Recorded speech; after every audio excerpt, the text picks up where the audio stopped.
TV. We're at day 3 of the 23rd International Cloud Expo in Santa Clara, California.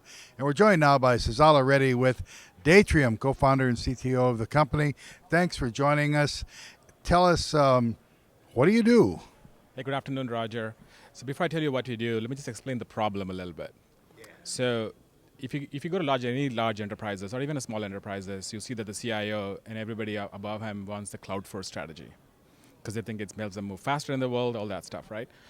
But the reason why they're not able to do it, if you look at any data center today, which is where most companies are, is that you have data, which is the lifeblood of any company now. They buy 5 different products to manage their data. It's a primary storage, there's backup products, and there's DR products, and there's encryption for security products. So you end up with these 5 different products you have to kind of manage. It causes a lot of friction for you, but besides that, ultimately, if you want to leverage the cloud, you have to move your data from place to place, but how do these products come with you? They don't. So you're stuck with this problem where you have this 5 friction, basically you're landlocked in some way. Yeah. By the way, the cloud is similarly. They have 5 different products in the cloud as well. If you're going to use those products, you're going to be cloud locked as well. So either you're landlocked or cloud locked. So what we did as a company was, we started the company with this idea that we're going to build a universal data plane. We have converged all these 5 different functions into this one simple product. Just like the iPhone was the emergence of commodity, like camera, everything else. And that's kind of what we did. Okay. So you've been thinking about this problem for a while, I think. And how old is the company? How long were you thinking about the problem? And take us through kind of the steps of how you've solved it and what it means to your customers. Yep. So before Datrium has been for around 6 years. Okay. But before that, I was the CTO of a company called Data Domain. It was the company which introduced deduplication to the world. It's a very popular backup product. So having been there for a while, I thought we were doing something cool. It was interesting. But at the end of it, my life cycle there, I realized that why are people doing backups? Like, why are we wasting all this time doing this tax on everybody's burden? You can't really recover from it. So ultimately, I found that this backup is just a tax. So we started with that idea and look at all the products. And if you look at Amazon, so all of these forces come together. World is moving fast. People want simple stuff. People want the automation, robotic process. So that was the idea. The genesis is that it's a very hard problem to do. It requires a lot of enterprise skill sets. So the founders come from Data Domain and they come from VMware. So kind of enterprise class folks who kind of thought about this deeply. And that's kind of how the genesis was simplicity. The world wants to move forward. People want instant outcomes. And that's what we deliver. Single control plane, and this is going to, clearly reduce complexity at the beginning, but it sounds like not only that, it's going to allow companies to have a lot more flexibility in how they want to handle their data. Yep. So imagine if you want a drag and drop experience of your data center, you move, click and move. So that's kind of what we want to provide. So we call it the universal data plane. Yes. And that's kind of what we give that with this single platform, you can move from place to place. It'll look the same, uniform experience. You cannot tell the difference. If you watch our demos, you can't tell the difference between moving from site to site or site to the cloud. It is that smooth. I imagine it doesn't really matter to you how much data there is, but how much data are companies talking about moving around and handling? There are different varieties of companies. There are petabytes of people who have petabytes of stuff, and people who are little smaller companies as well who have like maybe 100 terabytes.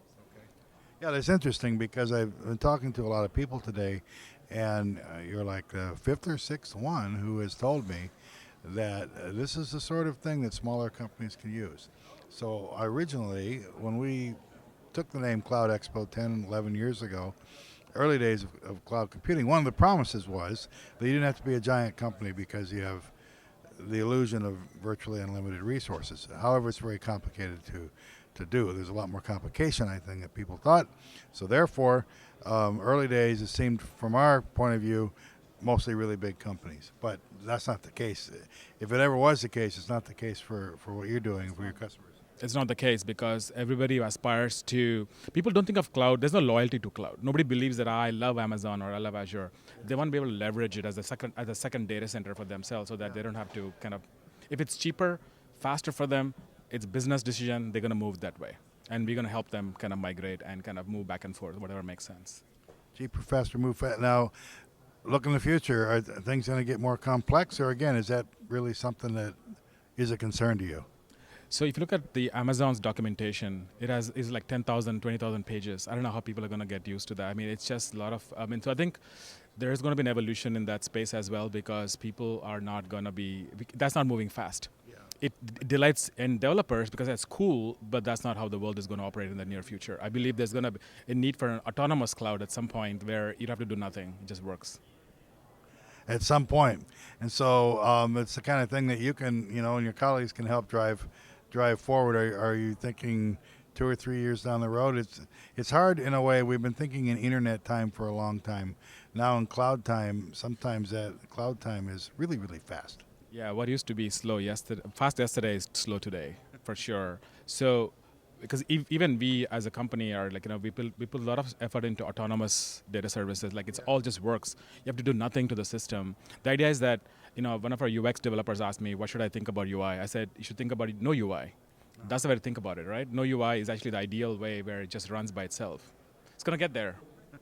Frictionless, seamless, easy, hugely complex underneath. How can people find out, your website, social stuff, you yourself, your colleagues? What's the best way for them to contact you and learn more? Cool. So our website is probably the best way to find out more information. Also, you can reach me at Sazzala on Twitter. It's easy one. And generally just Google for us. You'll find us, then you can conferences, stuff like that. Easy enough. Contact them. We've had so many good people I've been talking to over the last 3 days that have these fantastically sort of unique ideas, and the cloud is really, I don't know if it's becoming mature is the right word, but there's so much choice now and so many things going at it, so many people working hard at these problems, so you don't have to.